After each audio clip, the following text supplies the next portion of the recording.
and was forced to return from Iceland due to problems with the crew. Nevertheless, a year later, in May 1497, he set sail with a ship known as the Matthew, and a small crew of 18. The Matthew reached the coast of Newfoundland several weeks later, and this way became the first ship in British history to reach America. Cabot only landed briefly in what he thought to be the possessions of the Great Khan. On his return to England in August 9, he was generously rewarded with a substantial sum of money and the title of admiral, and most important of all, he was authorized to make another voyage. He set out again in 1498 on the journey that put a tragic end to his promising career. His ship never returned, and was probably shipwrecked in Greenland. Many other European sailors were going to have the same tragic end as Cabot on crossing the Atlantic in the coming centuries. But above all, Cabot earned an important place in British and European history, for although the exact point on the Canadian coast where he landed with his crew in 1497 is not known, he was to be remembered as the discoverer of the route to North America that eventually made the first British Empire possible. A few years later, in 1508, John Cabot's son Sebastian led an expedition to the New World with the same mission as his father, and it is generally believed that he found the entrance to what was later to be known as Hudson Bay. This was only the beginning of a very outstanding career as a sailor, but the British Crown was not to enjoy the benefits of exclusivity, for Sebastian Cabot was later to offer his services to the Kingdom of Castile due to the fact that Emperor Charles V offered more opportunities.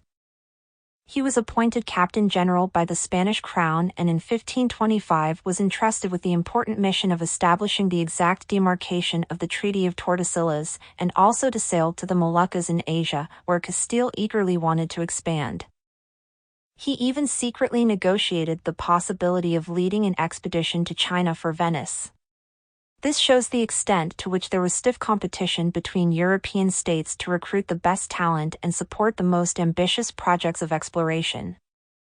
In fact, Sebastian Cabot returned to England toward the end of his career when he received an invitation from King Edward VI, who proved to be very interested in opening trading routes and even creating settlements. Cabot's last major project was the formation of a company with Sir Hugh Willoughby and Richard Chancellor, with the aim of opening a trade route to Asia through the Arctic, a brilliant idea, as that area was then totally unexplored. In 1553, 3 ships set sail under the command of Willoughby and Chancellor. Willoughby penetrated the waters of the Arctic with 2 ships, but his men were trapped by winter in Lapland and died there.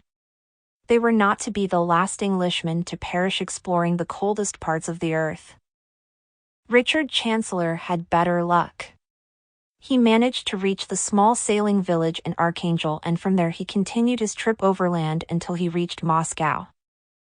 Tsar Ivan IV welcomed the brave Englishman and granted his company the rights to trade with Russia, a country about which hardly anything was known in those times, in England or the rest of Western Europe. On his return to England, Chancellor convinced Cabot to grant the company a new name, the Muscovy Company of Merchant Adventurers. Unfortunately, Chancellor died on returning from his second voyage to Moscow in 1555, but his work was to continue. The Muscovy Company existed until the outbreak of the Russian Revolution and provided a very lucrative market for the English traders. France was to benefit from the talent of Italian navigators in a similar way to its rival kingdoms. A notable Florentine sailor, known as Giovanni de Verrazzano, settled in the French town of Dieppe, where he acquired a solid reputation as a navigator. Just like other major navigators of his time, Verrazzano also aimed at finding a new western route toward Asia. In 1523, he finally obtained support from King Francis I of France. The Florentine set sail in 1524, and although he did not fulfill his mission, he became the first European to navigate through the eastern coast of North America, from present-day Maine to North Carolina, and he named this extensive area as Francesca. In the second voyage to America a year later, Verrazzano accidentally reached the coast of Brazil, and he took advantage of this unexpected discovery by returning to France with one of the first shipments of Brazil wood. He died on this third voyage, when he was attacked by indigenous peoples on stopping at a Caribbean island, but with him France timidly began its expansion through the world.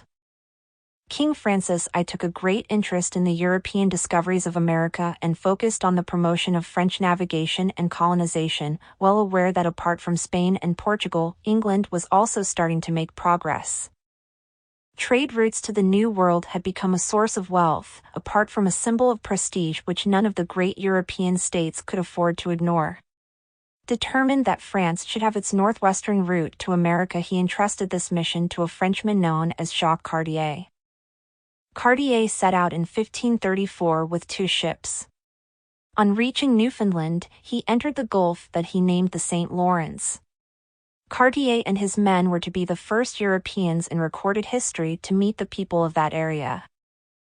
They learned from them the word Canada, which meant little village, and Cartier started to use the word Canada, or Canada, on referring to the whole area. As a result, the term started to propagate until it gave its name to the huge North American country. Nevertheless, even in the 1530s, Cartier was still making the same mistake as Columbus, thinking that he had reached the eastern coast of Asia. Cartier placed a cross in the place where he settled with his men, and he took possession of the territory on behalf of the King of France. In 1541, Francis I named him Captain General of the new lands. He sent him there with the aim of initiating the colonization and also propagating the Catholic faith, just as the Spanish and Portuguese had been doing wherever they reached. During the reign of Elizabeth I, England became a particularly serious contender in the race for maritime exploration. The Crown no longer needed to recruit foreign talent, as an increasing number of Englishmen proved determined to contribute to the era of great discoveries. Such was the case of the explorer and adventurer Sir Walter Raleigh. In 1584, he planned the foundation of a colony in the New World that would be named Virginia, in honor of Elizabeth I, the Virgin Queen. He managed to raise funds and recruit potential settlers for the colony in North America, but all this was not enough for such an ambitious project, and eventually he had to give up the idea. Raleigh was attracted by the myth of El Dorado, an imaginary city of gold that spread from the Spanish Empire, and he led a daring expedition in 1595 to present-day Guyana. He sailed through the Orinoco River, penetrating territories of the Spanish Empire. This adventure inspired his book The Discovery of Guyana, published on his return to England, in which he claimed to have discovered the region where the mythical El Dorado was. Nevertheless, his proposals for further exploration and colonization of Guyana obtained no support from the Crown, as they would inevitably lead to clashes with Spain. In fact, another expedition that he led to Guyana some years later provoked his arrest and execution by the peaceful King James I, who was determined to avoid conflicts with Spain. Elizabethan England also obtained considerable benefits from the maritime explorations of the famous privateer, sea captain, and navigator Francis Drake. He was to go down in history for his role commanding the English fleet against the Spanish Armada in 1588 and numerous exploits against the Spanish Empire, but he was also to be hailed in his time as the first Englishman and the second European after Elcano to have circumnavigated the world. In 1577, Queen Elizabeth I sent Drake on an expedition along the Pacific coast of the Americas in order to challenge Spanish interests. Drake set sail with 5 ships. His crew stopped at various points on the South and Central American western coast, making important geographic discoveries for England and obtaining great treasures from Spanish ships that were captured and ports that were looted. On reaching the coast of California in 1579, Drake claimed the land on behalf of Her Majesty the Queen, which he named as New Albion. From California, Drake's expedition sailed along until it reached the Moluccas in the southwest Pacific. From there he bordered South Africa through the Cape of Good Hope and reached England in 1580. The cargo of spices and treasures accumulated from the journey around the world was so great that the Queen's 50% share was worth more than the Crown's income for a whole year. Apart from bringing home considerable wealth, Drake managed to open up the Pacific Ocean for England. Until the voyages of Captain Cook 2 centuries later, no Englishman was to broaden the horizons for Britain as much as Francis Drake. While the leading kingdoms of Western Europe made progress with the discovery of territories in the New World, the Dutch, still under the sovereignty of the Hispanic Habsburg monarchy, emerged as imposing rivals. A long maritime and commercial tradition, as well as the growing awareness shown by the Dutch that the key to their prosperity was in the seas, all of this explains why the Dutch ports of Amsterdam and Antwerp were considered among the most important in the world by the middle of the 16th century.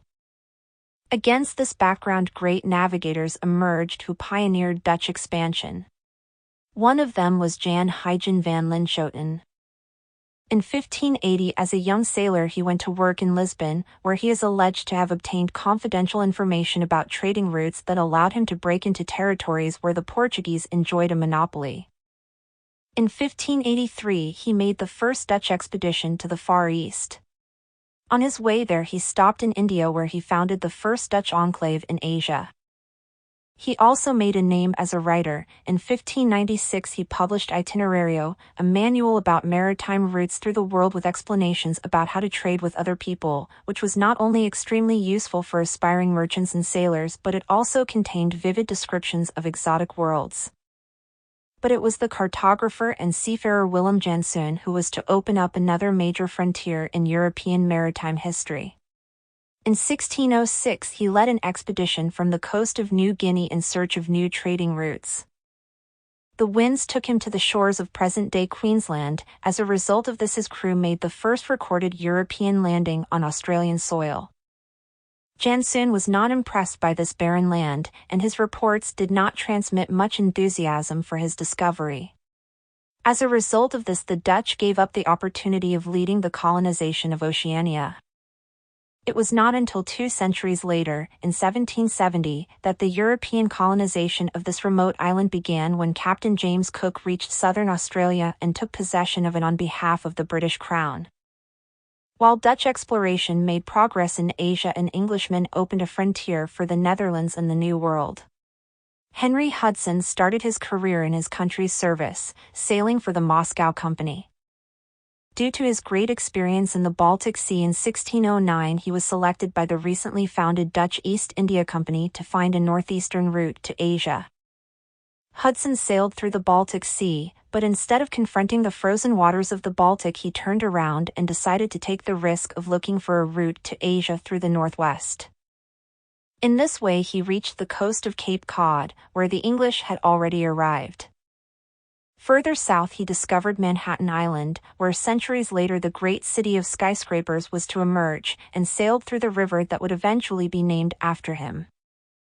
As a result of this, a few years later the Dutch founded a trading post to be known as New Amsterdam, and Holland became one of the colonizing powers of the New World. Captain James Cook, one of the greatest navigators of all time, who occupied southern Australia on behalf of the British sovereign, wrote that the purpose of his career was to voyage not only farther than any man before me, but as far as I think it is possible for a man to go. Almost 3 centuries before Cook, a series of European sailors, guided by the same aims, laid the foundations of the era of European supremacy as a result of their geographic discoveries. ####. The curiosity about the world's geography, an adventurous and entrepreneurial spirit, and improving sailing technology, all of these factors explain why the era of great discoveries took place in Europe. The era that began with the occupation of strategic enclaves in Africa by the Portuguese pioneers eventually led to the discovery of new continents and seas. The most important of all, Christopher Columbus's discovery of America allowed Spain to transform itself into the first global empire. But as we have seen, several other navigators made it possible for other European powers to follow a similar path of overseas expansion in America and the rest of the world. It is always the adventurers who make great things, not the sovereigns of great empires, wrote the French thinker Charles de Montesquieu in the 18th century. Had it not been for adventurers like Columbus, Vasco da Gama, or the rest mentioned in this chapter, the role of the kingdoms they represented in modern history would have been very different, and certainly would not have been as outstanding. They opened up the paths to expansion that would allow Europe on the whole to obtain an advantageous position over the rest of the world, as we shall see over the next pages, and propagate their civilization more than any other. H. de Oliveira Marques, History of Portugal. Roger Crowley, Conquerors, How Portugal Forged the First Global Empire. Felipe Fernandez Armesto, Columbus. Fernandez Armesto, Columbus. Fernandez Armesto, Columbus. Hashtag G. Ravenstein, A Journal of the First Voyage of Vasco da Gama, London, 1497-1999. Ravenstein, A Journal of the First Voyage of Vasco da Gama, London, 1497-1999. Martin Page, The First Global Village, How Portugal Changed the World. Felipe Fernandez Armesto, Amerigo, The Man Who Gave His Name to America. Ibid. Winston Churchill, A History of the English-Speaking Peoples, The New World, Vol. 2. Samuel Eliot Morison, The European Discovery of America, The Northern Voyages. Ibid. Morison, The European Discovery of America. Felipe Fernandez Armesto, Millennium, A History of the Last 1,000 Years. Hashtag Fernandez Armesto, Millennium. The world is not enough. The rise of the great European empires. In 1516, a young prince traveled to northern Spain from Ghent in order to be crowned as King of Castile, Aragon, and Naples. He was also to rule over the Low Countries, Austria, Bohemia, and rapidly expanding possessions in America. 3 years later, he was elected Holy Roman Emperor. Emperor Charles V, as he was to be known, could genuinely claim to be a European monarch with a mixture of Castilian, Aragonese, Flemish, German, and Burgundian blood, and a command of German, French, Spanish, and Italian, apart from what was then known as the international language, Latin. A Spanish bishop had proclaimed Charles V King of Kings and Emperor of the world. With such grand titles, backed by extraordinary wealth, it can be understood why Charles V genuinely believed that he had been chosen by God to consolidate a universal monarchy under the Catholic faith. This belief kept him fighting against the Protestant Reformation throughout his reign. His son King Philip too loyally followed his father's aims with such efficiency that he consolidated the first global empire in history. Quite appropriately, the motto of his coat of arms was Plus Ultra. On occasion of the union of the crowns of Spain and Portugal in 1540, which was one of the highlights of King Philip's reign, a medal was minted to commemorate it with the words, Non suffic orbis. No better words to summarize the dreams of grandeur of the Spanish Habsburg monarchy. The Spanish Habsburgs were not the only sovereigns in Europe to be inspired by the idea that the world was not enough. While Spain and Portugal also consolidated vast overseas empires, several neighboring kingdoms in Western Europe followed similar trends of expansion, although initially at a much more modest level. Kings and ruling elites had diverse reasons for supporting the conquest and colonization of new territories. For all of them, it seemed the obvious way of acquiring wealth, particularly after the discovery of the New World. For England, Holland, and France, building an empire seemed to be the only way of counterbalancing the hegemony of the Spanish Habsburgs. With the rise of the Protestant Reformation, there were also religious reasons for occupying the New World, to defy the papal will that had granted it all to the Catholic Iberian kingdoms. But not all expansion was motivated by Western European politics and religious conflicts. The early settlement and colonization of the New World owes a lot to the expansionist ethos established by the Iberian monarchs in the 15th century. We have already seen the great contribution made by John I of Portugal and Henry the Navigator to the era of discoveries. The Portuguese laid the foundations of the European expansion through the world. From the mid-15th century, Portugal started to enjoy the benefits of a network of settlements created between the Azores and Central Africa.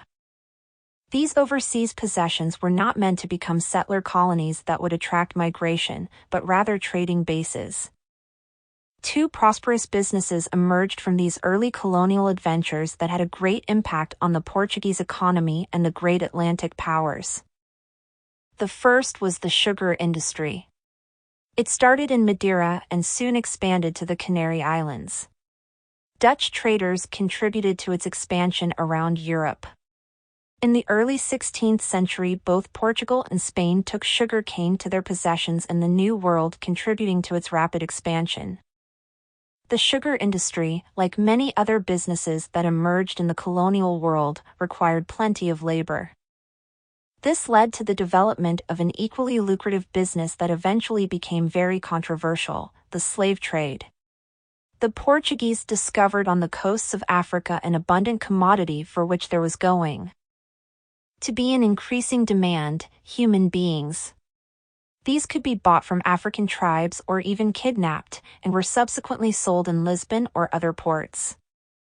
However scandalous and unacceptable it may be considered from our contemporary perspective, slavery had existed both in the West as well as in other known civilizations from time immemorial without questioning it from a moral or ethical perspective. As Aristotle wrote, humanity is divided into two, owners and slaves. Nor did the Christian Church condemn slavery as long as the slaves were not Christian.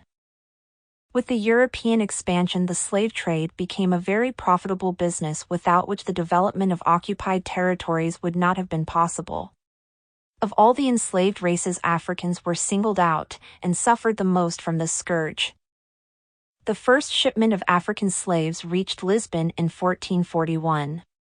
In 1448, around 1,000 slaves reached Portugal and the Portuguese islands. From then on, the arrival of shipments of slaves in Portuguese territories became increasingly frequent, and the unfortunate Africans were employed mainly in the sugar plantations, but also in diverse trades as well as the domestic service in Lisbon. The demand for slaves spread to neighboring Castile and Aragon, and to the Italian peninsula. But these were all very modest figures in comparison to what European colonial settlers and many of their descendants requested in America. In the meantime, the neighboring Iberian kingdoms initiated an extraordinary period of expansion that allowed them to transform themselves into the first world power within less than 3 decades. The key factor to understand this fabulous transformation was the marriage between Isabella of Castile and Ferdinand of Aragon in 1469, by which much more than the unification of 2 kingdoms was achieved. King Ferdinand of Aragon had extraordinary military gifts, but above all he excelled in politics and diplomacy. He configured the marriage alliances of his own children, creating unions among dynasties that were going to determine the future of several European nations. Queen Isabella was not destined to be Queen of Castile from her birth, but she reached the crown thanks to her intelligence and wise alliances with nobles. She was to achieve the most ambitious targets for her kingdom, eagerly supporting the overseas expansion of Castile. A major Castilian achievement was the conquest of the Canaries, which allowed the first overseas expansion. In 1492, the Catholic kings made a fundamental contribution to the history of Spain and Europe: the conquest of the Islamic Emirate of Granada, with which the Muslim presence in the Iberian Peninsula came to an end. It had deep consequences on the religious character of Europe over the subsequent 5 centuries, for until the creation of the state of Albania in 1925, there was no independent state in the European continent with a Muslim majority. The culmination of the reconquest of the Iberian Peninsula from Moorish power had great importance in the rise of an expansionist mentality that was predominant in the crown of Spain for over 3 centuries. Queen Isabella, emboldened by this success, aimed at conquering North Africa and in this way achieve its Christianization, as she wrote in her will. Nevertheless, this glorious year of 1492 gave her kingdom the opportunity to expand across a world that had never been imagined, thanks to Christopher Columbus. The discovery of the New World did not generate much enthusiasm among the Castilian royal entourage. Nevertheless, Queen Isabella fully supported all exploration and settlement projects of these territories, convinced that this could be the key to her kingdom's expansion. The first settlement in the island of Hispaniola that was to be governed by Christopher Columbus constituted a good example of how complicated European colonization of the New World was going to be. On his second journey to the New world. The admiral traveled with 1,200 men, which shows the determination of the Catholic kings to found a permanent settlement in their new territories. Nevertheless, on his arrival in Hispaniola he found that the locals had destroyed the fort he had originally founded and massacred the contingent of men that he had left behind. This constituted the beginning of the clash between the Europeans who pretended to impose their customs on the discovered continent and the native people who refused to submit, let alone give their homeland away. Columbus had a very clear idea of what he should do with the indigenous peoples: Christianize the members of the Arawak, who inhabited Hispaniola. Conversion to Christianity was one of the main aims that justified the conquest of new territories for the Kingdom of Castile. As regards the cannibal tribes of those who were considered too savage to convert into Christianity, as well as those who rejected the Christian doctrine, they were all to be enslaved. On the whole, the cruelty with which the indigenous people were treated outraged the early missionaries, and this became another source of internal conflict. The other major problem that Christopher Columbus encountered was to govern the new settlement in accordance with the laws of Castile. He was incapable of motivating men for the hard task of exploiting the land under the tropical weather, nor did he manage to impose order among people who considered the New World as an opportunity to make a fortune without the need to submit to any authority. Shortly after Columbus's arrival, a rebellion broke out, and his inability to restore order led the court of Castile to take the drastic measure of sending Francisco de Bobadilla, who replaced him as governor of the Indies. In the early 16th century, sugar plantations and extraction of mineral deposits became the main sources of wealth in Hispaniola. But the scarce workforce became a serious problem. The indigenous population that Spaniards had initially employed declined at an alarming rate. According to Bartolomé de las Casas, of a population of approximately 250,000 Indians living in Hispaniola in 1492, there were only 14,000 left in 1517. Apart from the harsh treatment they received from the settlers, the main reasons for the extinction of the indigenous people were diseases brought from Europe. It was in these circumstances that the conquistadors decided to import African slaves. In 1501 the first shipment of slaves arrived in Hispaniola, with which the history of the Africans in the American continent began. In 1509 Christopher Columbus's son Diego was appointed governor of Hispaniola. Under his mandate Hispaniola was consolidated as a prosperous colony for the Spanish crown. For this reason the conquistadors focused on further expansion in the Caribbean. Juan Ponce de Leon conquered the island of Puerto Rico, and shortly afterward he discovered the peninsula of Florida. Diego Velázquez de Cuellar was put in charge of an expedition to take possession of what was going to be the most important Spanish colony in the Caribbean, the island of Cuba. While the colonization of America started making progress, important measures were taken to supervise and keep as much control as possible over those who were going to settle in territories on behalf of the Crown of Castile. In 1503 the Casa de Contratación was founded in Seville, with the aim of promoting and regulating commerce and navigation in the New World. After the death of Queen Isabella, her husband King Ferdinand created the Council of the Indies in 1511. Its mission was to plan and propose the king's policies for the New World, and supervise everything in relation to the administration of the Indies. Its responsibilities were very broad, from appointing viceroys and posts in the high echelons of the administration to validating emigration permits. In this way, Ferdinand of Aragon, the king who had so successfully expanded his kingdom, managed to lay the foundations of the Spanish Empire's administrative structure. As a result, the Spanish Empire was more closely supervised from the metropolis than any other European empire.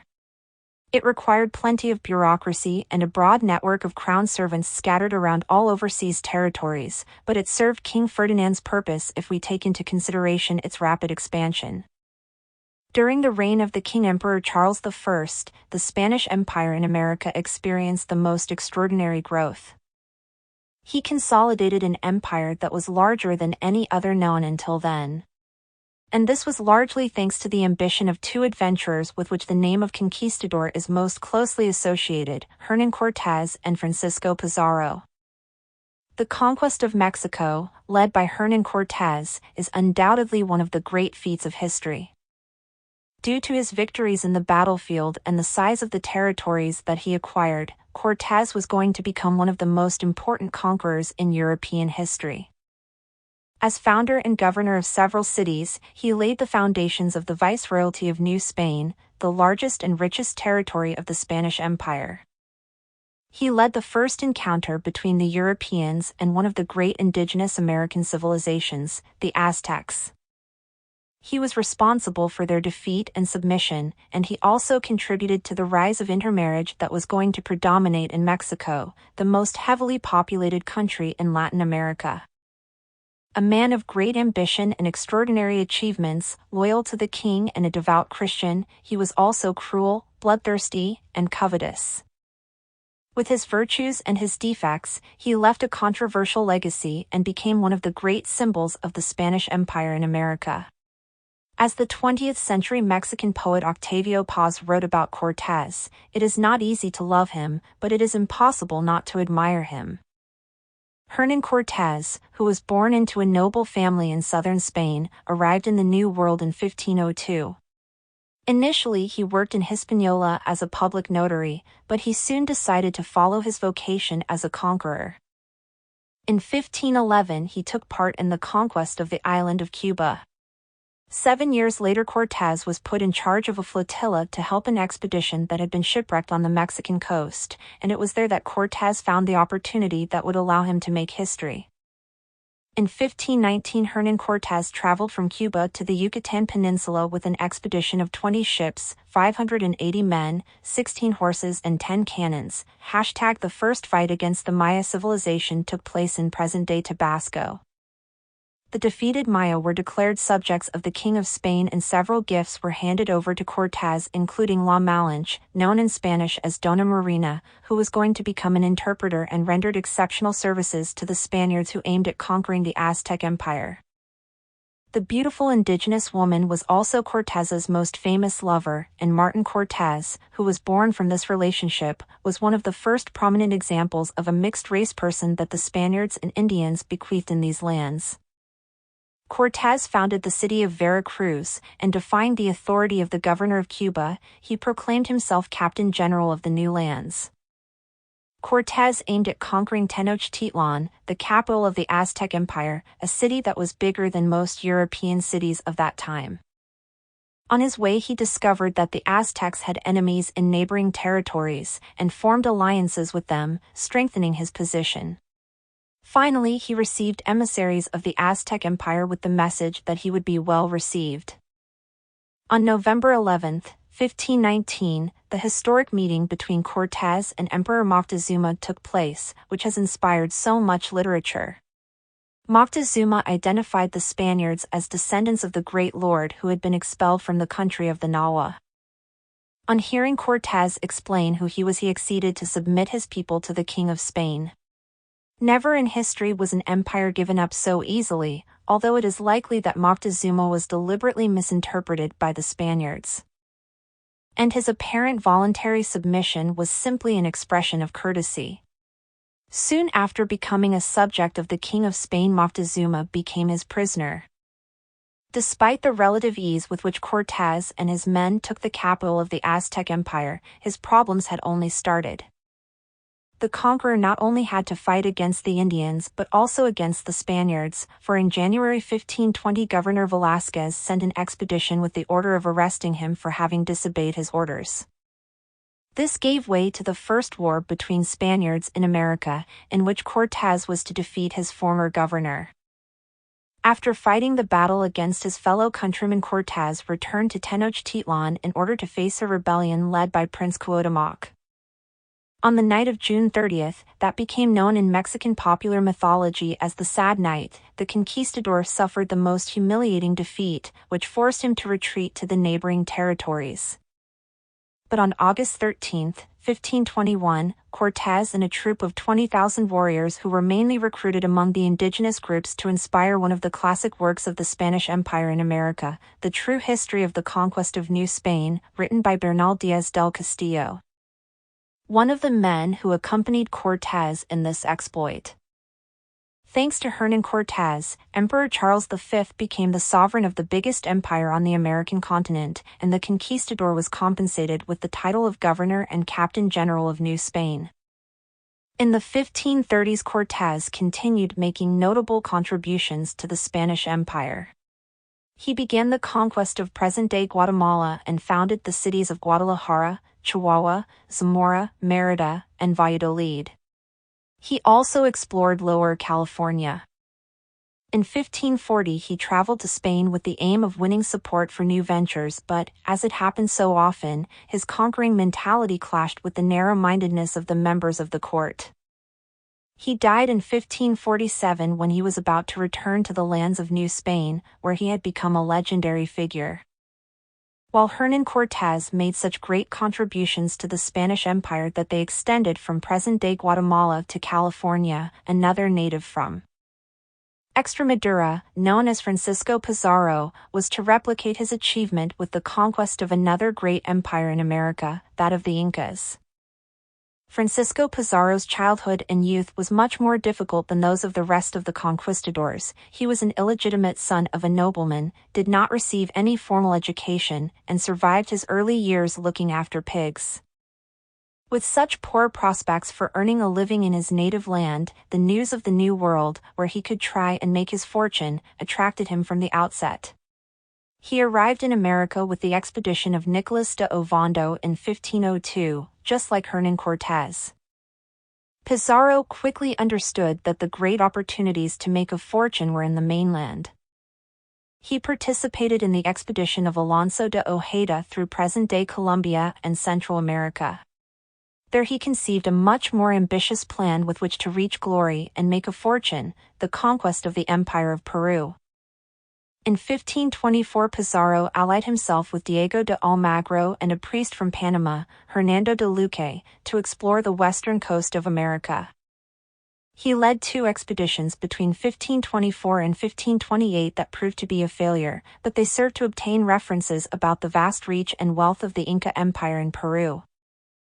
In 1529 Pizarro decided to travel to Spain with the aim of asking King Charles I for his support for an ambitious plan of taking over the Inca Empire. The journey had the expected results, for he was appointed governor and captain general and of the new lands that he could conquer, and in 1531 he set out with a contingent of 180 men and 37 horses toward Peru. Despite the fact that the forces with which Pizarro aimed at conquering the Inca Empire were very limited, he had the advantage that the Incas, just as the Aztecs, did not offer any resistance to the invader. On entering the Inca Empire, Pizarro was received at the city of Cajamarca by Emperor Atahualpa in 1532. Atahualpa was not as submissive as the Aztec emperor was with Cortés, and when Pizarro demanded that he accepted the sovereignty of Charles I and convert to Christianity, he refused. As a result of this, the conquistador decided to make him his prisoner. A year later, he decided to execute him, alleging that he was preparing a revolt against the Spaniards. As if he were inspired by Machiavelli, Pizarro took advantage of the internal divisions among the Inca elite and allied himself with the Inca nobility that had been confronting the emperor for a long time. This enabled him to conquer Cuzco, the capital of the Inca Empire. To culminate the operation successfully, he appointed the Inca Manco Capac, who was theoretically on his side, as the new emperor. Then he strengthened his power by appointing his brother Juan Pizarro governor of Cuzco, and he married the daughter of the Inca emperor, Huayna Capac. The offspring of this marriage was a daughter called Francisca Pizarro, known as the first child of intermarriage in Peru. Once more, as it happened with Columbus, Balboa, or Cortés, Pizarro had to defend himself not only from his indigenous enemies but from rival Spaniards. De Almagro confronted Pizarro over the possession of Cuzco to the point of declaring war and fighting against him at the Battle of Las Salinas in 1538. Pizarro won and ordered Almagro's execution. From then the conqueror focused on the administration of the empire that he had conquered. He founded the city of Lima, future capital of Peru, and built a great palace for himself. But despite the fact that he managed to submit and govern the Inca subjects, he was not so successful with the Spaniards. The supporters of Almagro, led by his son, took revenge on June 26, 1541, bursting into his palace and murdering him. While the Pizarros consolidated their power in the Inca Empire, the possessions of the Spanish crown were also expanding toward the south. The Spaniards decided to conquer the region around what was called River Plate for two reasons: first, because they hoped it would be particularly rich, and secondly, to prevent the Portuguese from advancing toward it. In 1534, a soldier called Pedro de Mendoza obtained royal permission to lead an expedition to this region. He founded a port known as Our Lady of Buenos Aires, from where the future capital of Argentina took the name of Buenos Aires. In 1541, another conquistador who had served under Pizarro named Pedro de Valdivia set out on the conquest of a region known as Chile by the Indians, from where the future nation of Chile got its name.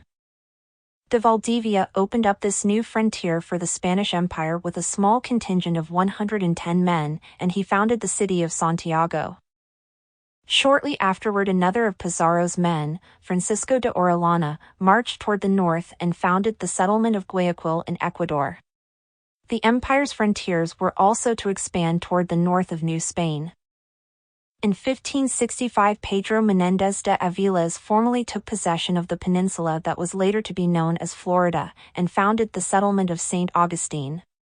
From there, the city of St. Augustine was to emerge as the oldest settlement founded by Europeans in the United States. From the discovery of America, the exploration and conquest of the New World offered the Spaniards opportunities for acquiring wealth and glory beyond their wildest dreams. In this way, toward the middle of the 16th century, the Crown of Spain had established its sovereignty over territories that spanned from present-day California to Argentina, and laid the foundations of the biggest empire that humanity had known until then. Even though the conquistadors managed to take possession of a great part of the immense American continent, their control over the territories was very limited, for the human resources that they had were scarce. A great part of the occupied territory was composed of tropical land, rainforests, deserts, or uninhabited mountains, and also regions inhabited by indigenous peoples. Transforming the settlements into cities, sowing fertile lands, exploiting the resources, and consolidating a harmonious relationship with the locals constituted a huge endeavor that would take several generations. Especially harsh was the task of the first settlers. Where did the first settlers of Spanish America come from? Initially, they came from Castile, since the discovery of America was a Castilian initiative, and especially from Andalusia or Extremadura, where Cortés, Pizarro, and Balboa were born. They usually came from the lower nobility or from plebeian families with some fortune, for the poorest did not have the means to travel to the Indies except as servants of the noblemen. Nevertheless, soon there were going to be people from the crowns of Aragon and Navarre, and emigrants from the poorer classes also began to arrive. Out of all settlers who came to Hispaniola in the first ships, only 300 survived when Nicolas de Ovando arrived in 1502. For this reason, the 2,500 settlers who arrived with him were going to be essential to allow the colony to thrive. The majority came on their own without family and did not have the intention to stay there permanently, for unlike migrants from northern Europe, those from the Iberian Peninsula usually aimed for returning home as soon as they could afford it. In 1517, the Spanish judge Alonso de Zuazo wrote from Santo Domingo to the King of Spain, informing him that the problem with Spanish immigration was that the men were generally not married, and for this reason they refused to settle permanently. He therefore proposed that emigration should be promoted from other parts of Christendom. European participation in the Spanish conquest was more significant than what is generally assumed. The news of the discovery of the New World spread rapidly through the old continent and attracted many Europeans. Among those who left to American lands who were not Spanish, many came from Genoa, as it was no coincidence that the discoverer of America was from Genoa. As de Ovando comments in a letter to the king in 1504, the commerce between the Caribbean and Spain was in the hands of the Genoese and foreigners. Many Genoese settled in the New World in order to develop their business interests from there. For example, Geronimo Grimaldi, member of a powerful family of Genoese financiers, lived in Hispaniola from 1508 to 1515. Then the Genoese expanded their business through Cuba and the mainland. Gonzalo Fernández de Oviedo commented in his famous General History and Nature of the Indies about the diversity of people who had gone to America. He wrote that in the city of Santo Domingo one could hear languages from all parts of Christianity, from Italy to Germany, Scotland and England, with people from France, Hungary, Poland, Greece, Portugal, and other nations from Asia, Africa, and Europe. Among those who conquered Mexico with Cortés, over 10% were Portuguese, Genoese, Dutch, and Greek. In Pedro de Mendoza's expedition there were around 100 Germans and Belgians. Not only did European migrants participate in the Spanish conquest of America but also venture capitalists. The need to attract private capital to invest in the New World was going to make businessmen beyond the Iberian Peninsula invest in the Spanish Empire. Charles V encouraged several German financiers to invest in the New World. In 1528 he reached an agreement with the Welsers, a powerful German family of bankers, with the aim of allowing them explore, develop, and settle in Venezuela. The first settlers sent by the Welsers arrived in 1529 and focused on the exploration of the Orinoco River basin. The Welsers also opened a factory in Hispaniola with other German business partners. The banker Jacob Fugger, the wealthiest man in early 16th century Europe, also made handsome profits financing projects in America. As regards the professions of the colonists, the Spanish conquest of America has been identified with a cliché of greedy conquistadors with limitless voracity for gold. But this was only one part of the story. A very important institution in Spanish colonization was the so-called encomienda. The encomienda was a tract of land or a village, together with the indigenous living in it, that was officially granted to a colonist by the Crown of Castile. It was created with the double aim of encouraging the conquistadors to settle and exploit the land, and also of Christianizing the Indians. In this way, the encomienda was a feudal system by which the Indians would lead the unenviable life of a peasant in Europe. But in practice it was much worse, for many settlers did not comply with their obligations and simply enslaved the Indians. As a result of this, the encomiendas ended up being one of the most controversial aspects of the conquest of America, and they were eventually abolished in the mid-17th century. The majority of conquistadors arriving in the New World soon realized that the only way of prospering there was by cultivating the land. They were responsible for the introduction of farming methods and livestock to America. Spaniards brought horses and dogs with them, and farms started to expand with cows, pigs, chickens, geese, and other animals that proliferated in any rural entourage in the European continent. Hernán Cortés introduced vineyards as well as sugar and silk in his lands, and wheat and sugar plantations were going to proliferate wherever the Spaniards settled. The farms and the agricultural methods introduced by the Spaniards became a new way of earning a living for many Native Americans, and were also going to eradicate famine in many regions. While a lot has been written about the destruction of indigenous life by the conquistadors, there is remarkably little about how Spaniards actually contributed to save lives and help Indian communities thrive in their native land by these methods and livestock imported from Europe. Another profession that attracted many emigrants was that of colonial administration, as the Spanish Empire was also going to be a bureaucratic empire that required a broad network of crown servants. Then there was trade and defense. For one of the great paradoxes of the Spanish conquest was that it took place without the crown contributing an army.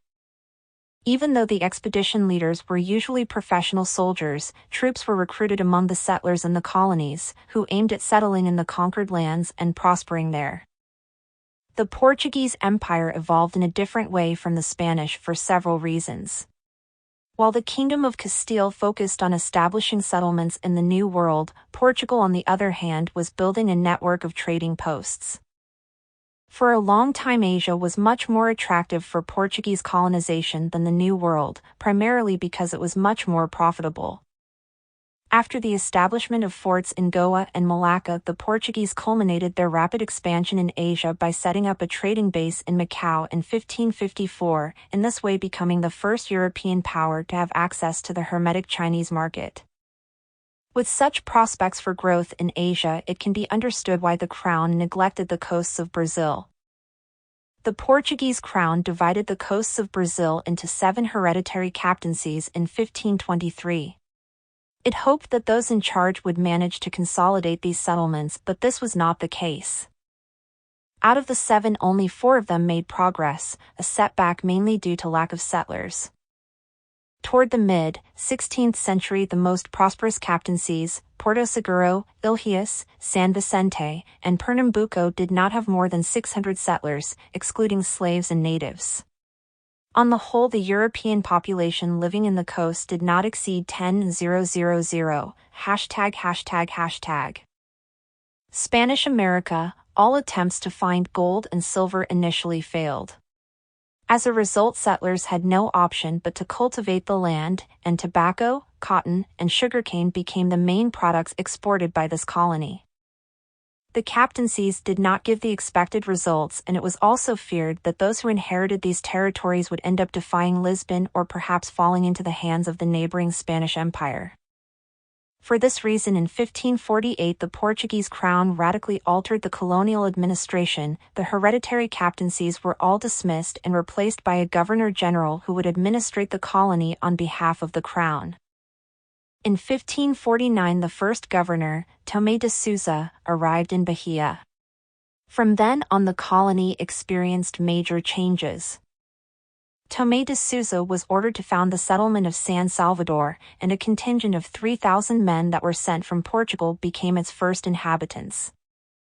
San Salvador was soon transformed into a port of great importance for the sugar industry and the slave trade.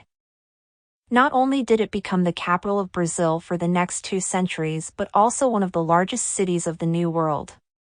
Another governor who left a deep mark on the formation of Brazil was Mem de Sá, who expelled the French from the Brazilian coast and founded Rio de Janeiro in 1567. In 1578 King Sebastian of Portugal died without leaving any legitimate heir. As a result of this, his nephew King Philip II of Spain was crowned King of Portugal. Ever since he inherited the Spanish crown in 1556, Philip focused on expanding his vast empire, with considerable success. Not satisfied with the formidable growth experienced in the New World in 1564, he sent Miguel López de Legazpi on an expedition to southern Asia. As a result of this, the archipelago that was to be known as the Philippines was occupied. From then Philip II could claim to rule over a global empire. A few years later he was able to enlarge it even further on inheriting the Portuguese crown and consolidated in this way the first empire in history where the sun never set.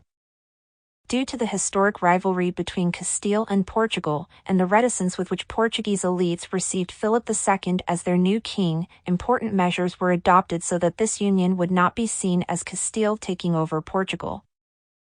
Portugal kept full autonomy and control over its colonies.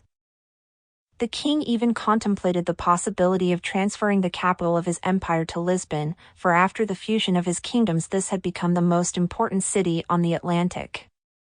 But obviously this idea was badly received in Castile and it could not be put into practice.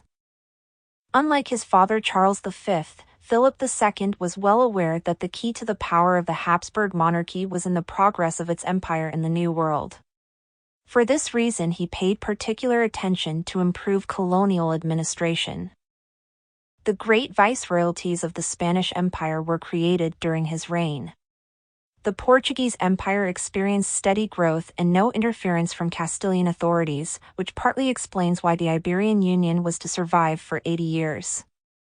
It was during his reign that America became synonymous in both Spain and Portugal with wealth and power, and it was going to attract the most ambitious and adventurous.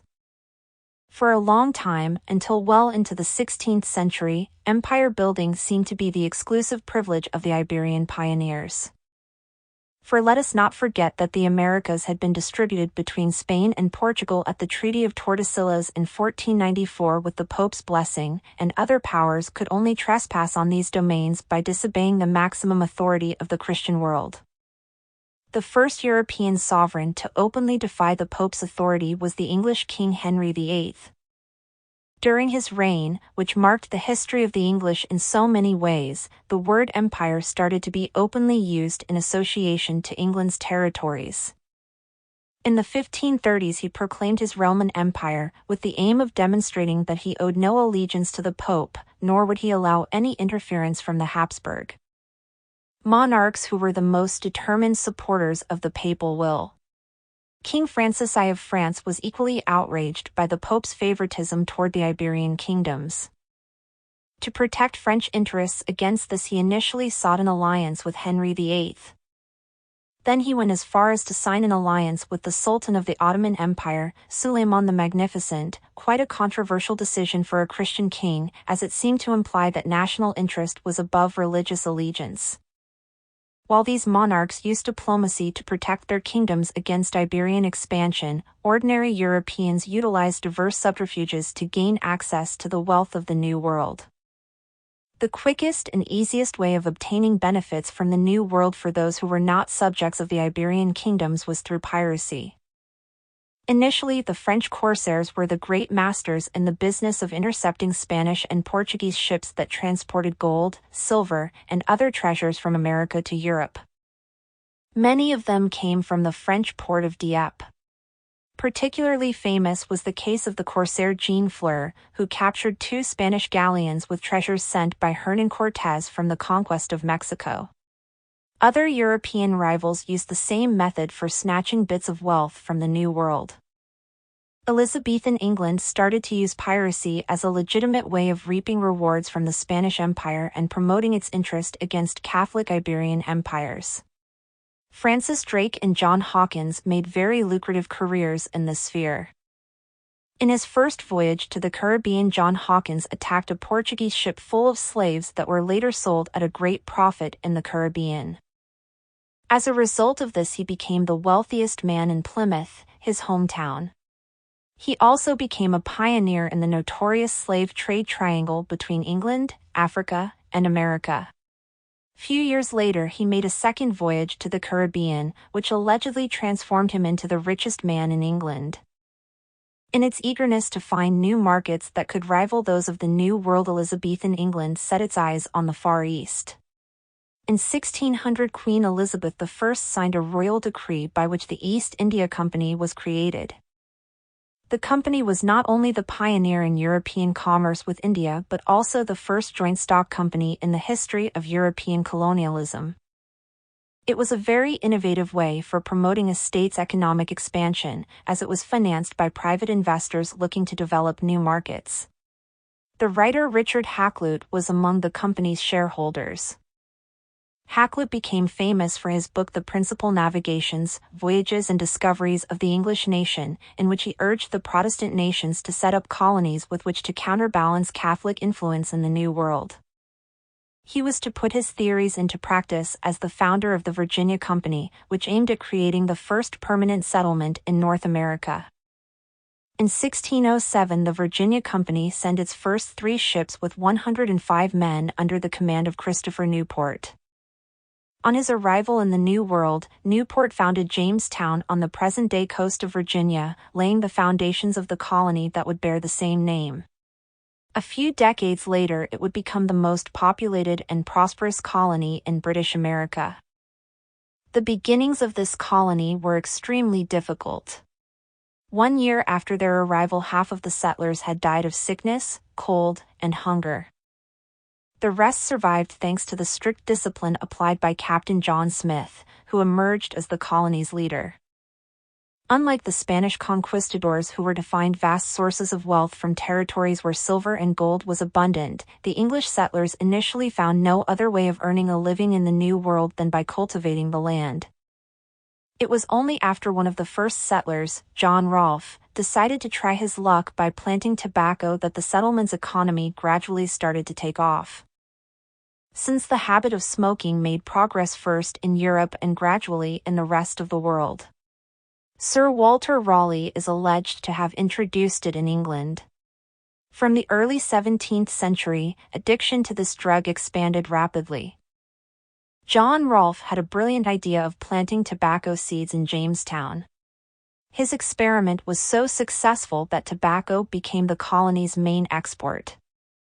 Rolfe not only made a fortune with his tobacco plantations, but he can be considered as the pioneer in an industry that was going to have crucial importance in the development of British Empire in North America and subsequently of the United States. With the benefits from the tobacco exports and the harsh discipline imposed by John Smith, the colony started to make progress and expand into neighboring lands. Smith, who returned to England in 1614, was the first one to describe the coast between what was later going to be known as Maine and Massachusetts as New England. In a book that was published under the title of A Description of New England, he described it as a land of opportunity where every settler can work in his own land and rapidly make a fortune. Less challenging than continental America and also much more lucrative was the early colonization of the Caribbean. England occupied the islands of St. Lucia, Grenada, Barbados, and St. Christopher and Nieves between 1605 and 1628. Particularly important was the occupation of Jamaica in 1655, which had been a Spanish colony until then, and eventually became the most important possession in the Caribbean. The first settlers of these paradise islands mainly earned a living with sugar plantations, where slaves would work, as in the Spanish and Portuguese neighboring colonies. With the soaring demand for sugar in Europe, Caribbean colonies became very profitable, which explains why they were to be initially more attractive for migrants than North America. Overseas colonization also emerged as a solution for England's religious tensions, for let us not forget that Protestants not only provoked bitter confrontation against Catholics but also among different branches of Protestantism. Puritans were expelled from the Church of England toward the end of Elizabeth I's reign, and many of them decided that only by emigrating abroad would they be able to practice their faith. This was the case of the Pilgrim Fathers. In 1620, 102 members of the Puritan community set sail in the Mayflower, a ship that was to become legendary in the history of the United States. On reaching the eastern coast of the United States, the Pilgrim Fathers founded a settlement that was to be known as Plymouth. After many disputes, they signed the Mayflower Compact, a historic document by which they set the rules under which they were going to be governed as a community. They also agreed to elect by democratic vote the person in charge of governing them. The colony founded by the Pilgrims who arrived on the Mayflower was one of the first European settlements in North America and one of the most fabled. It came to symbolize the effort and spirit of sacrifice implicit in emigration, and the main principles on which the United States was built: work, family, property, democratic government, religious faith, and liberty. The British Empire in North America continued to expand in the 16th century, for religious reasons among others. The atmosphere of confrontation and persecution that prevailed among different branches of Protestants and Catholics contributed to make many of them opt for emigration, just like the Pilgrims, in order to practice their faith. In 1629, George Calvert, an influential Catholic politician, requested a royal decree from Charles I in order to found a Catholic colony in America for Catholics persecuted in Protestant Europe. As a result of this, the colony of Maryland was founded. Some decades later, in 1681, the Quaker philosopher, constructor, and promoter of religious tolerance, William Penn, requested from King Charles II a concession of land in North America in order to found a colony where all Christians would be allowed to practice their religion. The king granted him a total of 120,000 square miles, which transformed him into one of the greatest landowners in the world, and he named it Pennsylvania. In return for such generous concession, the Crown demanded a fifth of the benefits from the extraction of gold and silver, but to their disappointment, metal deposits in Pennsylvania were going to be very scarce. William Penn had absolute power to develop the colony according to his own aims and ideas. Religious tolerance, one of the founding pillars of the colony, helped attract not only Quakers like the founder but also members of other branches of Protestantism, Catholics, and Jews. Migrants arrived in Pennsylvania not only from the British Isles but also from Finland, Holland, Germany, and Scandinavia. The generous land concessions offered to the settlers contributed to the increasing popularity of the colony in Europe. By the year 1700, Pennsylvania already had 180,000 inhabitants. William Penn also founded the colony's capital, Philadelphia, the city of brotherly love. In contrast with the rivalries and confrontations that proliferated among the first British colonies in America, Penn promoted its unity based on democratic principles. These contributed to make Pennsylvania the main example of a melting pot between Europeans of different religious faiths that characterized the future United States. As regards the origins of the early settlers of British America, the overwhelming majority came from England. The fact that there was plenty of land but very few people to work on it led to the introduction of indentured servitude. By this system, immigrants without means would pay for their passage to America by working for an employer without receiving a wage for a certain number of years. This form of provisional serfdom allowed members of the poorest strata of society to reach America, and it was very popular if we take into account that approximately half of the white immigrants who settled in the New World in the 17th century were indentured servants. The reward for many of the indentured servants, as well as most of the early settlers in America, was to be able to become landowners in the long run. For land was the main and very often the only available source of wealth. This explains why they were collectively known as planters. Quite a humble term in comparison with their Spanish contemporaries who crossed the Atlantic, who were to be known as conquistadors. The English dreamed of discovering similar riches in North America to those found by the conquistadors in Spanish America, but the lack of gold and silver deposits left them no option but to earn a living by cultivating the land. Yet this initial disappointment ended up being a blessing in disguise, as we shall see later, for it laid the foundations of a very prosperous economy. Another great player in Europe's colonial expansion to emerge in the 17th century was Holland. Toward the end of the 16th century, Holland was a small territory with poor natural resources and barely 2 million inhabitants living under the sovereignty of the Habsburg monarchy. Nevertheless, Dutch overseas ventures were to transform it not only into a great colonial power, but eventually into the wealthiest nation in Europe. In 1568, 7 provinces of the Low Countries rebelled against Philip II, leading to a war of independence that lasted for over 80 years. The Protestant Reformation played a very important role in this war, for Protestantism became a sign of identity of the Dutch people, contributing to their determination to break away from the Catholic Empire of the Spanish. This war provoked the exodus of many Protestants who lived in Flanders under Habsburg dominion, especially of those in the port of Antwerp who migrated to Amsterdam. Receiving so many merchants who had prospered in Antwerp helped transform Amsterdam into one of the most important ports in the world. Most of them were aware that the key to creating wealth and asserting their independence was by developing overseas trade routes. This was particularly the case of Jan Huygens van Linschoten, who can be considered as the pioneer in the Dutch expansion. When he was a young sailor in 1580, Jan van Linschoten emigrated to Lisbon and served in the Portuguese Asian Empire as bookkeeper to the Archbishop of Goa. On his return to the Netherlands, he published 2 books that played a very important role in breaking the Portuguese monopoly of trade in the Far East. His book Itinerario provided very valuable information about maritime routes in India that was to encourage both the Dutch and the English in their early incursions into Asia. In 1594, 9 merchants set up the Long Distance Company with the initial aim of opening up Dutch trade in Asia. Few years later, the Estates General of the new Dutch nation decided that this private initiative deserved better official support and organization. In this way, the Dutch East India Company was created in 1602, which led colonial activities in Asia. This can be considered as history's first multinational. It was granted absolute power to found settlements wherever it wished, and even use force if it considered it necessary.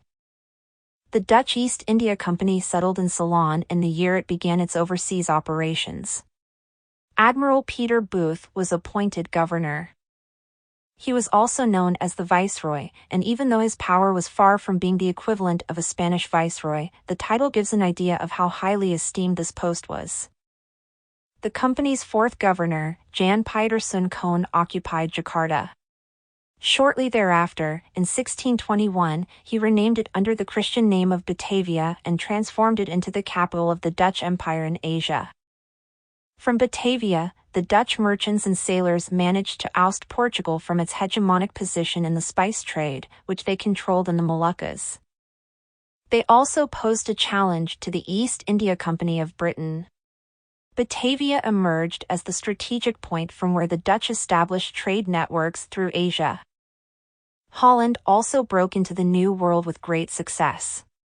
In 1621, the Dutch Estates General officially granted permission for the creation of a West India Company with a monopoly of trading and establishing colonies in the eastern coast of America. In 1624, a ship arrived with 30 families in order to create the first colony in present-day Albany, New York, which was named Fort Orange. Peter Minuit, the first governor of this colony, took a very important decision that would facilitate its expansion: the purchase of the island of Manhattan from its indigenous inhabitants. There has been much speculation about the price that Minuit paid for the island that was to become the epicenter of New York City, where centuries later the most famous skyscrapers in the world would be built. Dutch sources mention that it was bought for trade goods that were worth 60 guilders, approximately $28, according to American storybooks. A fort was established there called New Amsterdam. Initially populated by approximately 270 Dutch immigrants, it grew steadily until it became one of the most important cities in North America. The Dutch company also became a great threat for the interests of the Spanish and Portuguese in America. In 1628, the sailor Piet Hein attacked the Spanish fleet and took all its treasures, allowing the company to offer a 70% dividend to its shareholders. 2 years later, it occupied the Portuguese settlement of Pernambuco. At that time, the Dutch occupied the Caribbean islands of Saint Martin, Aruba, Curaçao, and Bonaire, thus consolidating its American empire. In this way, in no more than 4 decades, a small northern republic proved capable of creating an empire that would seriously affect the interests of Spain, Portugal, and Holland. Not only consolidated a colonial empire in 4 decades, but it was also to make it more profitable than any other. The government of the Dutch United Provinces supported its creation by granting commercial monopolies to the East and West India Companies, but it was the shareholders of these companies who provided the capital to finance their activities. In this way, the Dutch Empire managed to be a public initiative but without being a burden to the taxpayer. The extraordinary entrepreneurial spirit in Amsterdam and the main Dutch ports also played a very important role. Dutch capitalism not only made it possible to build an empire but also to expand the nation's frontier by reclaiming territory from the North Sea. A sophisticated technology backed by a great amount of invested capital allowed the Dutch to claim about 200,000 acres of land from the sea between 1590 and 1640. A group of 123 investors from Amsterdam launched a project of building farms and pastoral lands on the territory that had been the sea. On their completion, 207 farms had been created that earned substantial wealth for the investors. The Dutch example was going to inspire many small nations and city-states throughout the world on how to confront problems caused by scarcity of land and natural resources. Holland not only obtained great benefits from its new empire, but it also created rapidly expanding markets throughout the world. Amsterdam emerged as a great financial center in the 17th century. It became the main market for precious metals. The Dutch Republic also managed to control from its capital the triangular slave trade between Africa, Europe, and America, and become the main supplier of African labor in the West Indies. It took advantage of the shipments of sugar and tobacco that reached America to become its main distributor through the European continent. Prussia, Denmark, Sweden, and Russia were among its main buyers. In the 17th century, Holland also took the lead in the European colonization of the African continent, although this, as with so many other episodes of European expansion, was not the product of a carefully designed plan. The East India Company was capable of overcoming all obstacles to establish itself in Asia, except for one, scurvy. This illness, produced by the lack of fruit and vegetables, caused many casualties in the long voyage to Asia. For this reason, it was decided that a way station should be built on the coast of the Cape of Good Hope, where the fleets would stop and obtain fresh provisions on their way to the East Indies. Jan van Riebeek, a prominent merchant of the East India Company, arrived in Cape of Good Hope with 3 ships, 82 men, 8 women, and his own wife. The Dutch managed to set up a fort there, and after discovering the great possibilities that the South African coast offered, Van Riebeek requested the East India Company to send free settlers. Although there was no official interest in colonizing this remote land, in 1657 the company sent its first group of employees. As the settlers started to exploit the land around Cape Harbor, it became necessary to employ new labor, and the first shipment of slaves arrived from Batavia and Madagascar on that same year. Soon the new settlers started to expand toward the north in search of arable land, which provoked the first clash with the indigenous tribe of the Khoikhoi. In 1659 the Khoikhoi rebelled against the white settlers but were defeated and forced to withdraw from the lands where they lived. This constituted the beginning of a traumatic conflict between whites and blacks in South Africa that would last for more than 3 centuries. In 1662 Van Riebeek was appointed governor's secretary in Batavia and set out from South Africa, leaving a community of 134 officials, 35 settlers, 15 women, 22 children, and 180 slaves. But this was only the beginning of the colony's growth, for in those days the repressive policy of the King of France against the Protestant population provoked the exodus of around 300,000 Huguenots. Many of them settled in Holland, and there the East India Company offered them an agreement by which they would be transported to South Africa and granted land there in return for their loyalty to Holland. This is how, in 1688, the first Boers, meaning farmer in Dutch, arrived in South Africa. The Boers, pious and hardworking Protestants, settled in Africa with the determination to build a community that would live according to its religious beliefs. The time when Van Riebeek was in South Africa coincided with the imperial apogee of Holland.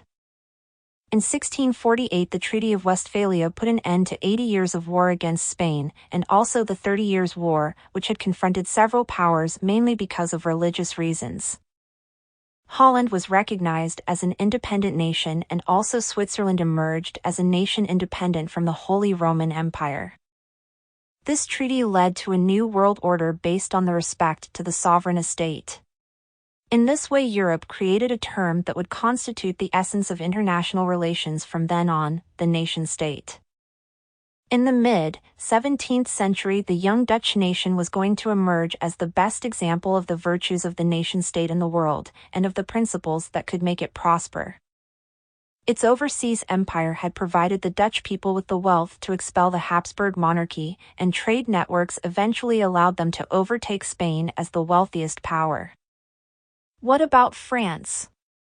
France had been the most powerful kingdom in Europe before the rise of Spain, and joined the race for overseas expansion in the early 16th century. It began making timid incursions into America in the 16th century, eventually managing to become one of the great 4 colonizing powers in the 17th. The French began fishing off the shores of the North American coast from the times of Jacques Cartier in the early 16th century, and began exchanging hides with the locals. They eventually reached the conclusion that in order to obtain benefits from this continent, the foundation of permanent settlements was essential. The sailor and explorer Samuel de Champlain was primarily responsible for the creation of the new French Empire in North America. After navigating along the eastern coast he took part in the founding of Port Royal in 1605, which was the first permanent European settlement in northern Florida. Shortly after, he persuaded Louis Hébert, who had accompanied him on the voyage to Port Royal, to settle with his family on the coast of Canada. In 1608, Champlain obtained permission from King Henry IV to found the Villa of Quebec in the territory where Louis Hébert had settled.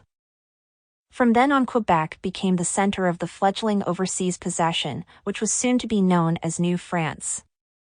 3 years later, Champlain established a base in the island of Montreal to develop fur trade, and this was to be the origin of the second great city founded by the French in present-day Canada. The French crown was going to play a very special role in the creation of its colonial empire. Not only Henry IV and Louis XIII, who ruled France at that time, but the person who knew better than anyone else how to defend the interests of the French, Cardinal Richelieu. Louis XII's prime minister from 1624 until his death in 1642, he was responsible for the transformation of the French monarchy into a great centralized state, and his initiatives had crucial importance in the French rise to supremacy. The main obsession of the Red Eminence, as Cardinal Richelieu was known, was to counteract the power of the Habsburgs in Europe. For this reason, he decided that it was not only necessary to expand the power of France in the continent but also to promote the creation of an overseas empire. Apart from supporting Samuel de Champlain's initiatives, Richelieu created in 1627 the New France Company with the aim of promoting trade and colonization in America. The company was created with capital from 100 private investors, for which it was also to be known as the Company of the 100 Associates. The Cardinal was one of the company's main shareholders, and for this reason, among other powerful reasons of state, he always kept a close eye on it. Richelieu also promoted the French colonization of the Caribbean. In 1635 he was instrumental in the creation of a great company, the Compagnie des Isles de l'Amérique, and also became one of its main shareholders. As a result of this initiative, Pierre Belin Dias Nambuck and other adventurers occupied the islands of Saint Christophe, Martinique, Guadeloupe, Tortuga, and Maria Galante on behalf of France. During the first years of the long reign of Louis XIV, France enjoyed a golden era. France was consolidated as the most powerful state in Europe with the largest population, the best army, and an efficient centralized administration. The success with which France was transformed into the arbiter of power in Europe, as well as the splendor of its court and its flourishing culture, contributed to make French the language of diplomacy that every good statesman or educated person should speak. In this way, France had all that was necessary to expand its power through the world. The Sun King, who observed the world from the splendor of his palace in Versailles, did not have much enthusiasm for colonial adventures. In his view, the key to French supremacy was in the European continent, and whoever dominated Europe would dominate the world. Nevertheless, his chief minister Jean-Baptiste Colbert was very much in favor of overseas expansion. He was mainly responsible for convincing Louis XIV of the need to build an empire. Under Louis XIV's scepter, France was going to consolidate its first colonial empire. In 1659, sailors from Dieppe established the first colonial base in Senegal, known as St. Louis. This was going to become the first settlement founded by Europeans in Western Africa, and it played an important role in the French economy.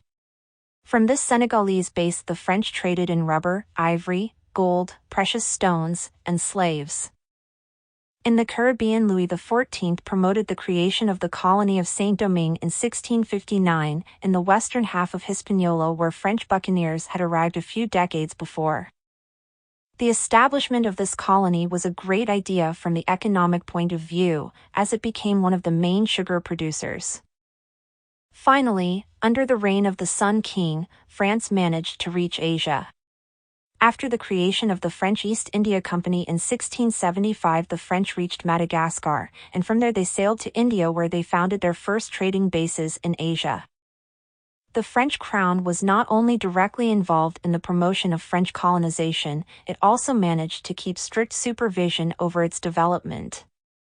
This was largely thanks to Colbert, who was to go down in history as the founder of Colbertism, a doctrine believing in state supervision in order to ensure that the economy served the state's interests. The colonies must serve the kingdom and must not develop beyond the French industrial control, he stated on one occasion.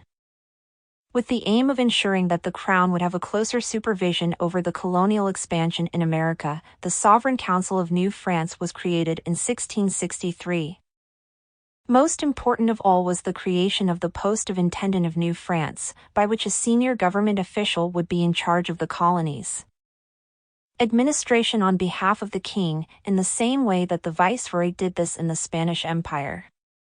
The first intendant of New France was Jean Talon, who took important measures to promote the development and prosperity of French America.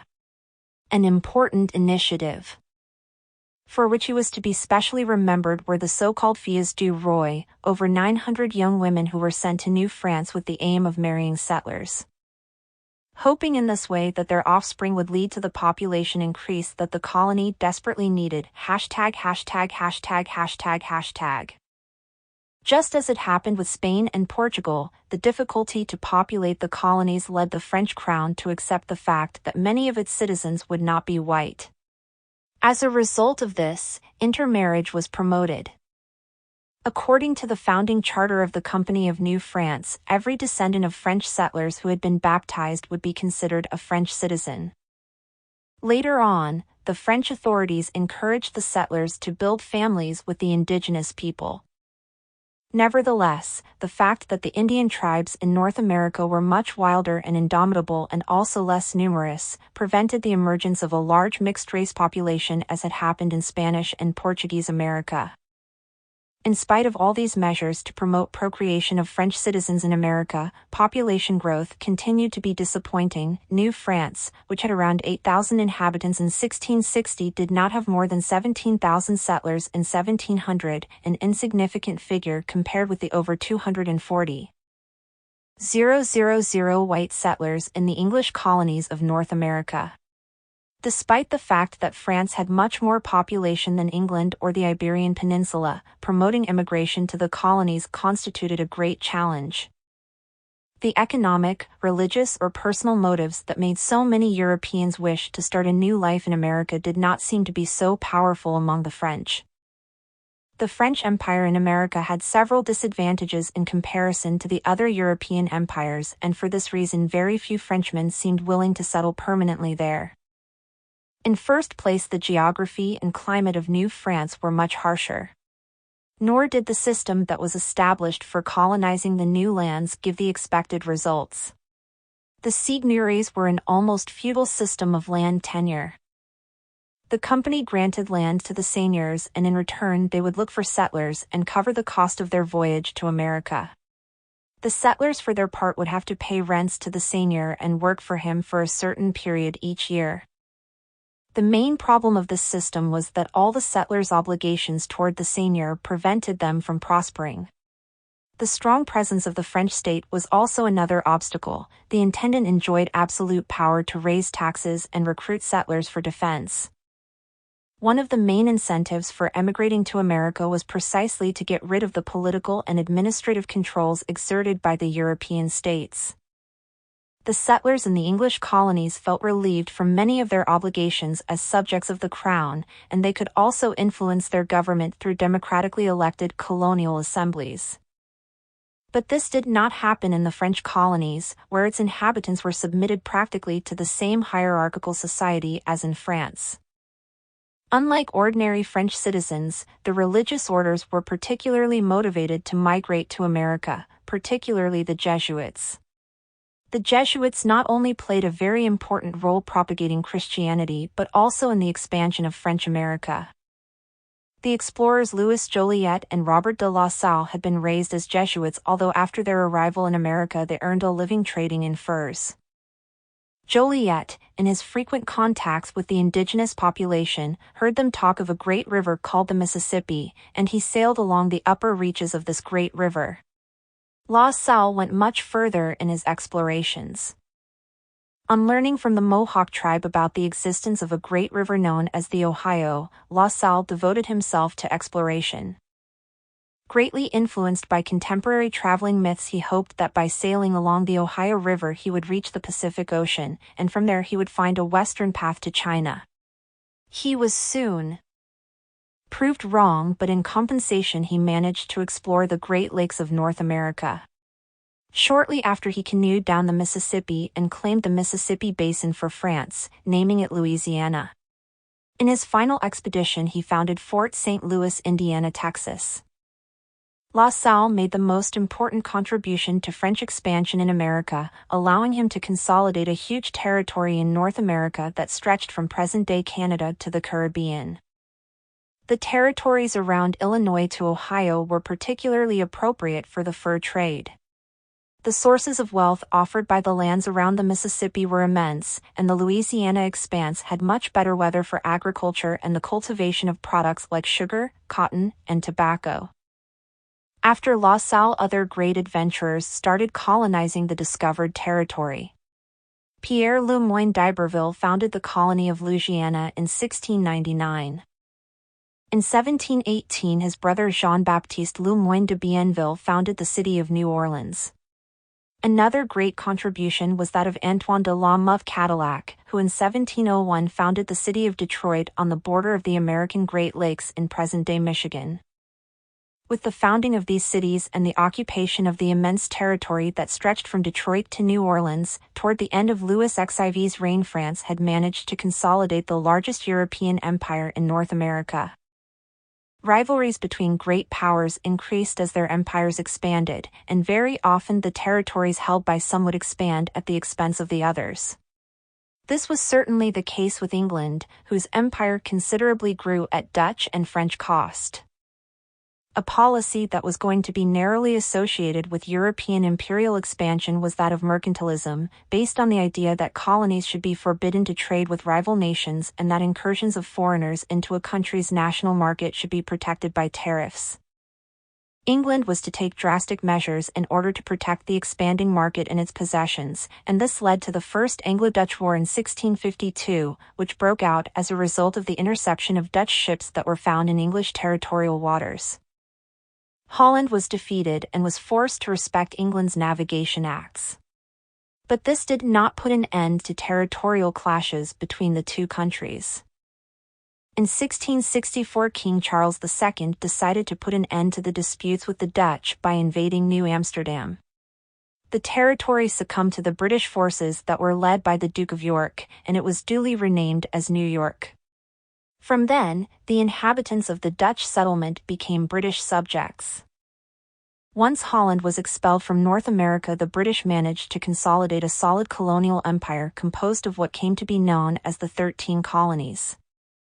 But frontier disagreements with the neighboring French Empire in America led to a new conflict in 1654, which in America was going to be known as the French and Indian War.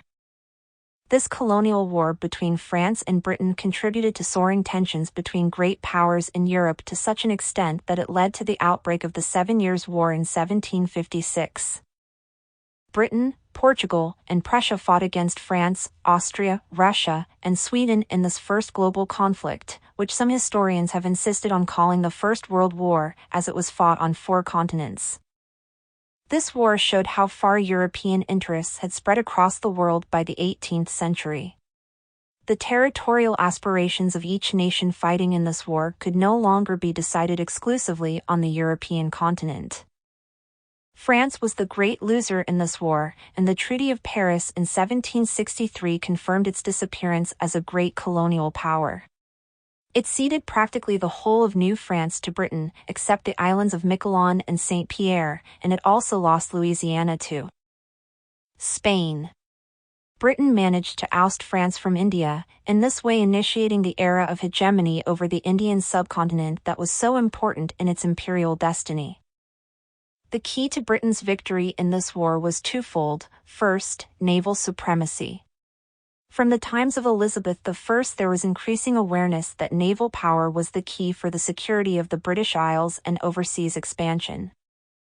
In 1755, Prime Minister William Pitt embarked on an ambitious shipbuilding program by which the British fleet was to be twice as big as the French. Second, financial supremacy. From the reign of William II, Britain had implemented the Dutch method of financing wars by selling bonds.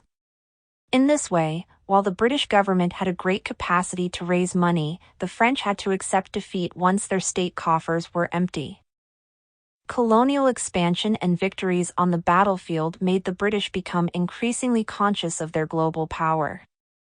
The term British Empire started to be used in the mid-18th century, especially after the 7 Years' War. Even before the reign of George III, after the union of the kingdoms of England and Scotland in 1707, the term British Empire became increasingly frequent in reference to the political union of Scotland, England, and Wales, and Ireland. But in the second half of the 18th century, as a result of the increase in overseas possessions, the country's political elites started to describe their colonial power as the British Empire. As the empire grew, the British government and crown also took measures in order to consolidate their power over the territories and ensure a more efficient administration. The colonial governors became a key institution. Just as the Spanish viceroy or the French intendant, they enjoyed absolute power wherever they were sent. As a result of this, the colonial governor became a very prestigious position, providing great opportunities for wealth and social promotion. Nevertheless, British colonial governors were not surrounded by the pageantry of the Spanish viceroys, nor did they have such broad means to exert power. While the colonial government in Spanish America was financed by the extraction of precious metals, and also by the tax on the church and even the Indians, in British America it could not count on any of these sources and depended exclusively on the contribution of its own settlers. In order to raise taxes and also maintain law and order in the American settlements, some of them were divided into counties, as in England, and the Old English local authority of the sheriff was introduced. Nevertheless, as they had to pay taxes for the colonial government, the settlers demanded that their views on how to spend public money should be taken into account. Local assemblies represented by colonists became influential institutions from the early days of British America. As the colonies expanded, the clashes between the interests of the colonial people and the crown became increasingly frequent. The combination of naval power, armies, and wealth made it possible for some European powers to expand their influence at the expense of others. But this was not always the case. There were still plenty of unexplored areas around the world that could easily be occupied without interfering with the interests of a rival power. For this reason, Europeans continued investing in exploration and organizing journeys of discovery. Portugal gradually expanded its territory in the 17th and 18th centuries as a result of exploration through the vast and often impenetrable jungles of Brazil. This was mainly due to the Bandeirantes, groups of settlers who formed paramilitary groups in order to explore the interior of Brazil. Their most important achievement was their discovery of gold and diamonds in Minas Gerais in 1693. From then, this remote region was transformed into the new economic center of the empire, attracting a large influx of migrants. Exploration allowed France to obtain some compensation from the dramatic losses of the 7 Years' War. In 1766, Admiral Louis-Antoine de Bougainville led an expedition around the world and landed on the island of Tahiti, with which French influence in the southern Pacific began. Particularly influential for Britain were the explorations of Captain Robert Cook, one of the great navigators of all time. Like so many Europeans of humble origins, James Cook joined the merchant navy as a teenager, as this was the only available way to avoid a life of poverty and mediocrity. He made his name as a sailor and cartographer in the Royal Navy in the 7 Years' War, and this led him to make 3 major voyages across the Pacific that were going to be remembered both for their scientific and geopolitical impact. In 1768, he was commissioned by the Royal Society to lead an expedition to the southern Pacific. He reached New Zealand and Australia and took possession of this land on behalf of the King George III, thus laying the foundations of British colonization in this part of the world. The colonization of other continents and the occupation of remote lands was not the exclusive mission of the great Atlantic European powers that we have examined. Scandinavian nations also made an important contribution. The kingdoms of Norway, Denmark, and Sweden opened up the frontiers of the northern lands that were apparently inhospitable due to the glacial cold and perennial snows. But not satisfied with expanding their influence throughout the north, they also embarked on the colonial adventure in America's other continents. The inhabitants of Scandinavia were not as cultured and advanced as the people of the Latin world, but they were much more resilient before adversity. Having to survive in lands covered by snow for a good part of the year contributed to the development of a great conquering spirit and an expansionist ethos among their peoples, as they demonstrated several centuries before the era of discoveries. The Vikings had one of the most extraordinary seafaring traditions in Europe.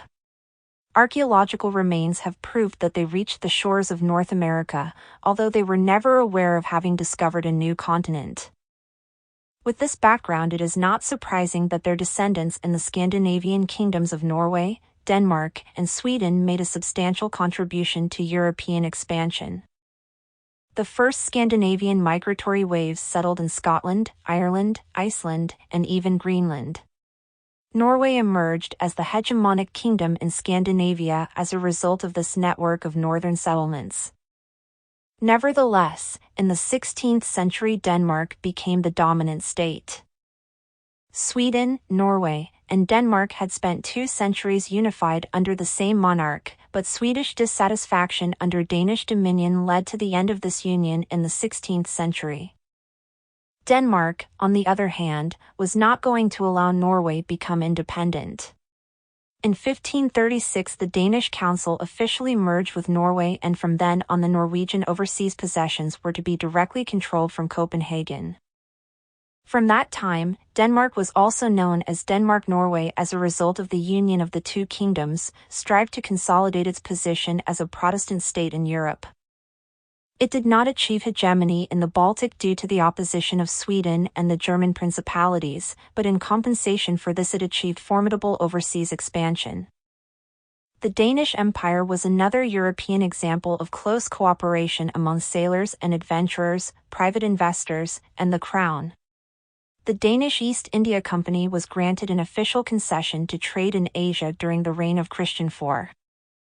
It built its first fort in Tranquebar, in southern India in 1620, and later other small enclaves in the Indian subcontinent. On their way to Asia, the Danish also built forts on the coast of Central Africa, in present-day Ghana. The third pillar of the new Danish Empire was going to be the Caribbean. The Danish West India Company took possession of several small islands that became known as the Danish Antilles.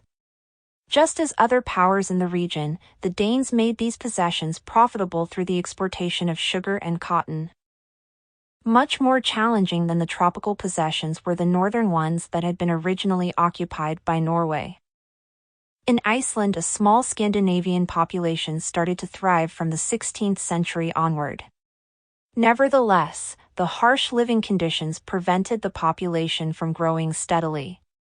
In the 18th century, around a third of the inhabitants perished from a strain of smallpox. The colonization of Greenland proved to be even more difficult. In 1721, a Lutheran missionary known as Hans Egede obtained the authorization of King Frederick IV to found a settlement of Godhavn, meaning Good Hope, which was later to become Greenland's capital. Migration to this largely inhospitable land was deemed as a punishment by ordinary Danish citizens. For this reason, the first ships that were sent there in order to start populating the settlement were partially filled with ex-convicts who were forced to migrate. In spite of the hardship, the settlement, mainly composed of the Inuit and Scandinavians, has survived until the present. While Denmark built an overseas empire, its Scandinavian rival Sweden rose to prominence. In medieval times, Sweden emerged as a strong state in Scandinavia. The golden era of Swedish history took place in the mid-17th century, under the reign of King Gustav Adolf the Great. During the 30 Years' War, Sweden conquered a substantial part of the Holy Roman Empire. Under the Treaty of Westphalia, which put an end to this war in 1648, Sweden obtained vast territories of present-day Germany. While the frontiers of Sweden expanded across Europe, the Scandinavian kingdom also built an overseas empire. In 1638, the first Swedish settlers in North America founded a fort in what is now Delaware. The fort grew rapidly with the migration of several hundred Swedes and Finns, and it became known as New Sweden.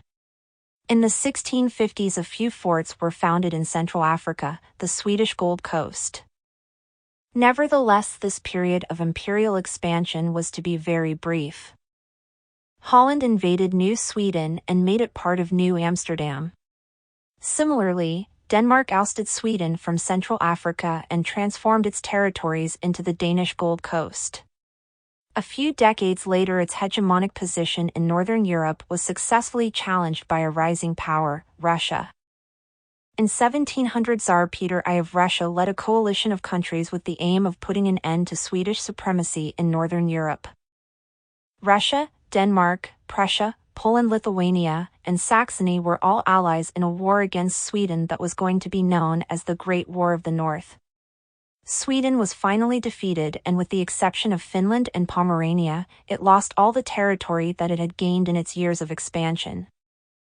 Among the members of the alliance against Sweden that distributed the lands of its empire, the main beneficiary was Russia, gaining territory in the Baltic as well as access to the sea.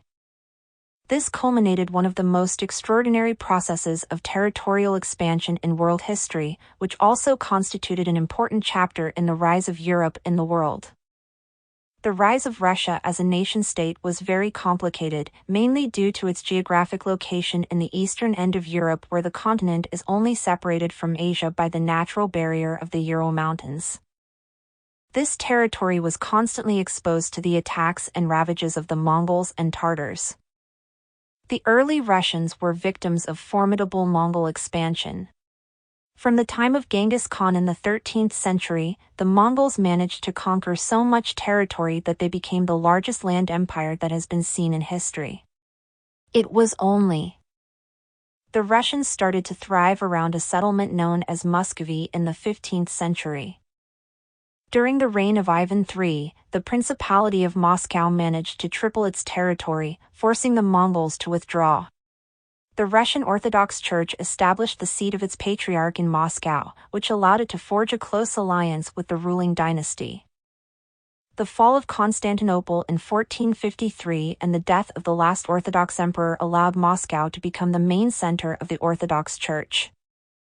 From then, Moscow was often referred to as the Third Rome, and this helped make the Russian sovereigns start to be called Tsar, which derives from Caesar. The emperor of the Holy Roman Empire, Maximilian I, recognized Ivan III. Until then, Ivan had been known as a Russian prince, but becoming emperor would deeply mark the destiny of his successors. The first one to be formally crowned as Tsar of all Russias was the son of Ivan III, who reached the throne as Ivan IV and went down in history as Ivan the Terrible due to his brutality and despicable character. The Tsar was determined to ensure that his title would not be symbolic. An emperor needed to govern over an empire, and he devoted his reign to the task of building it. Tsar Ivan IV interpreted the history of the Russian people in very simple terms. The Russians had constantly submitted to external invasions from the east until they became strong in Moscow and began to expand through the territories that had been controlled by their enemies. The key to Russian strength was in its eastward expansion. The power of the Tsars rested on two pillars: on the one hand the boyars, the landowning nobility, which was granted land in the conquered territories in return for its exploitation and loyalty to the Tsar. The second pillar was the Cossacks. The Cossacks, a Turkish term that means free men, were originally tribes of hunters that proliferated along the Don and the Dnieper rivers. They were great horsemen and warriors who became the terror of many Eurasian peoples, for apart from hunting they lived on pillaging, and were to become the main symbols of Russian expansionism. Napoleon left it clear on invading Russia: the Cossacks are the best light troops. If I had them in my army, I would go around the world with them. Ivan IV was the first Tsar to understand that an alliance with the Cossacks would be crucial to expand into Asia. For this reason, he reached an agreement with the Cossacks by which they would serve as frontier troops in return for payment of money or permission to plunder the conquered territories. This agreement made it possible for Ivan the Terrible to embark on the most ambitious conquests of his reign. In 1552, Ivan IV, helped by the Cossacks, managed to conquer Kazan and expel the Mongols. This victory constituted a turning point in the Eurasian balance of power. With the conquest of Kazan, Russia annexed for the first time a non-Slavic state.